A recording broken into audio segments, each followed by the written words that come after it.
অন্ধকারে সাজানো ঘর, কাচের বাক্সে বন্দী শত শত পুতুল। লন্ডনের ডার্ক সিক্রেটস এমনই এক ভয়াবহ।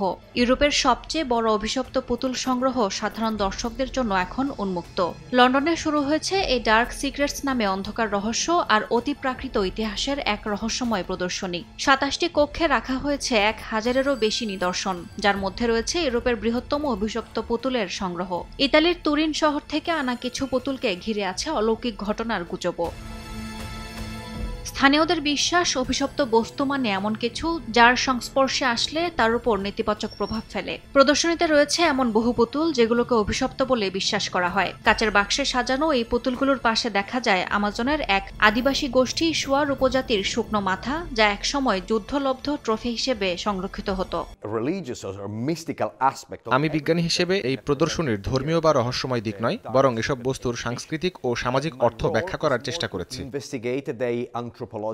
সেখানে দেখা যায় পেপারস ঘোস্ট নামের এক বিভ্রম কৌশল, যেখানে আলো আর কাচের প্রতিফলনে তৈরি হয় আত্মার মতো দৃশ্য।